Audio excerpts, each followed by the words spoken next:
because of all this intellectual excitement and also the physical exercise of walking from the main road here and from session to session.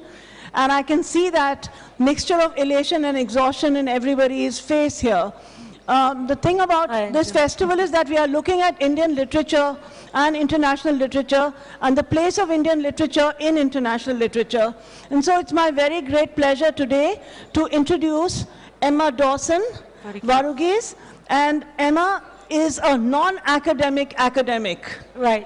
If you can make sense of that. And she has published an absolutely wonderful book. And I know it's wonderful because I've been one of the people who she has conscientiously interviewed. And she has written about different aspects of contemporary Indian literature.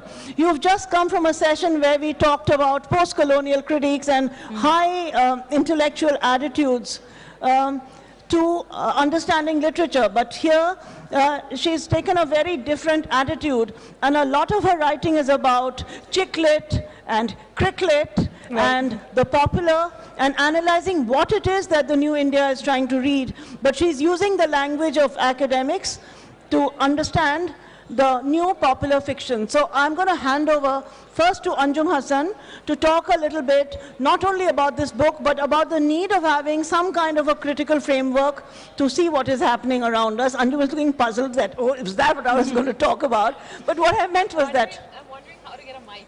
No, you come here and you get a mic. Okay, so friends, handing over to Anjum Hassan, and a big clap for Emma's new book to begin with. Thank you. And which we will unwrap in a minute.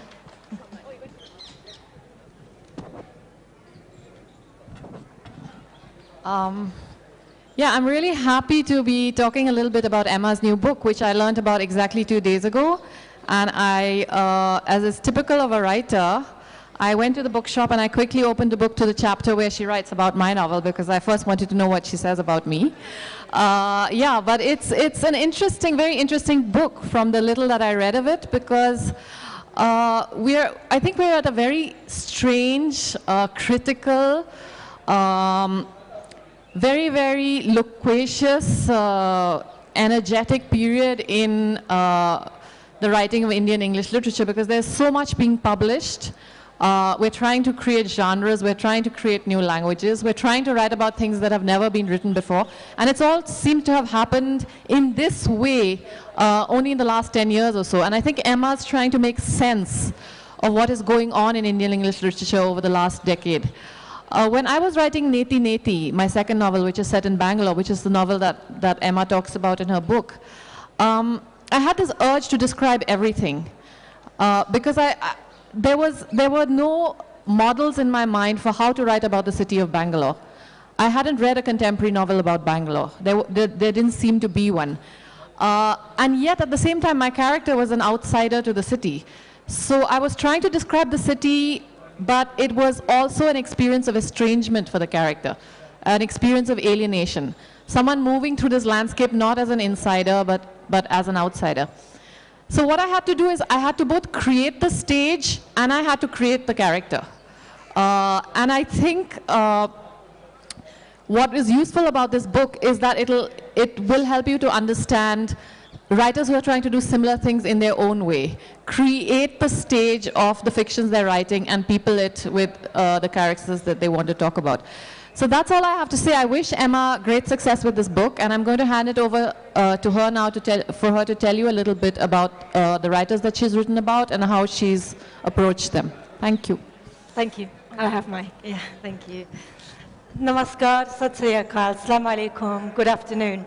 My name is Emma Dawson Varghese, and I am the author of Reading New India. It's a special book in the sense that it's only available here at the JLF. It's not available anywhere else yet. It's not even releasing in the UK until mid-February. So please do, if you don't buy it, at least go and have a look at it on the bookshelves in the bookstore under E. This book is about fiction in English published in India since 2000. And this book came to my mind in 2008, 2009. In fact, I was leaving Mumbai in very turbulent monsoon skies, thinking, will I survive?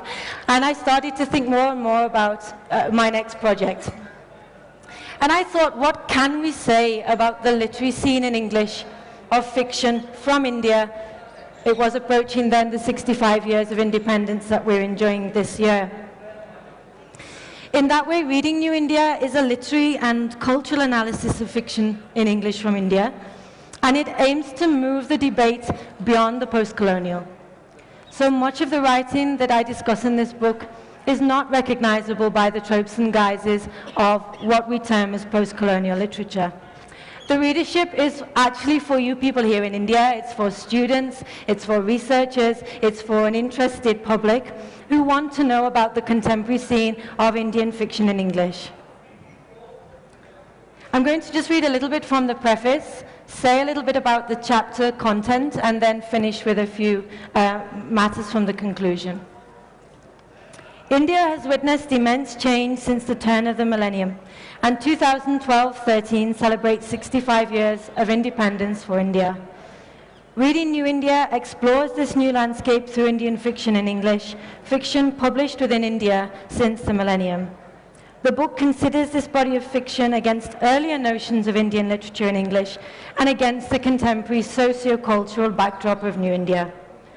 The once popular motifs of Doordarshan, thumbs up and Terraline shirts seem to be rapidly fading into an erstwhile India. In 2010, the rupee was given a new symbol.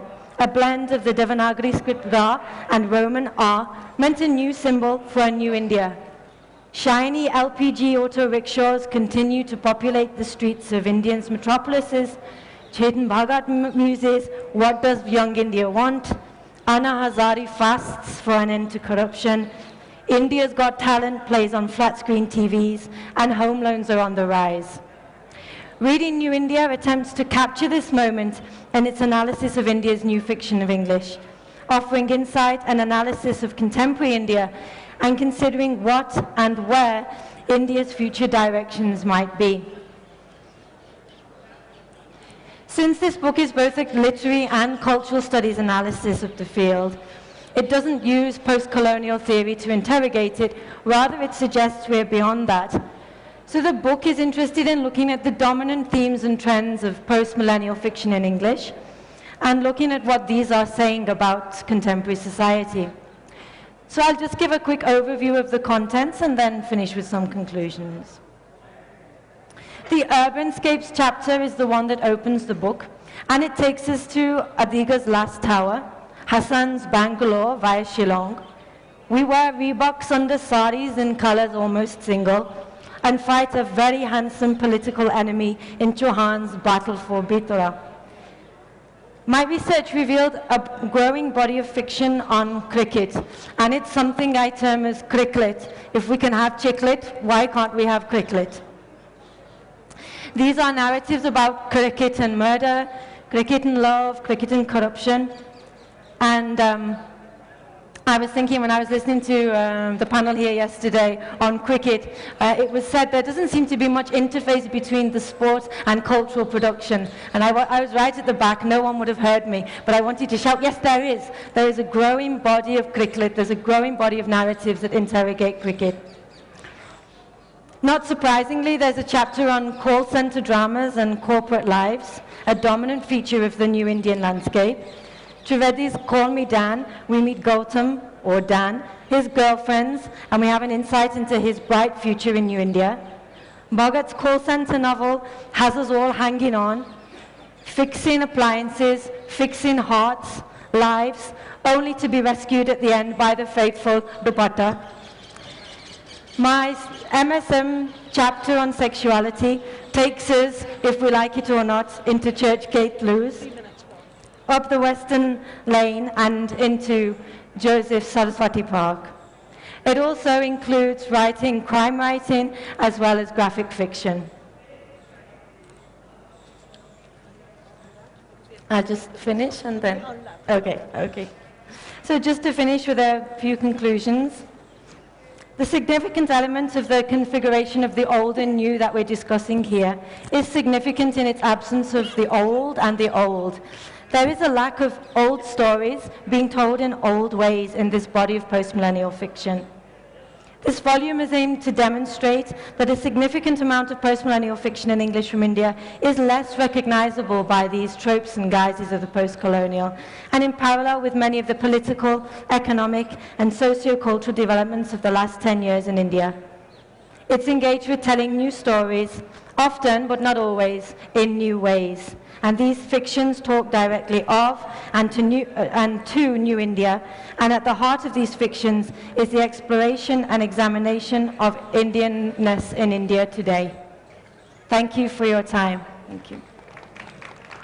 So now let's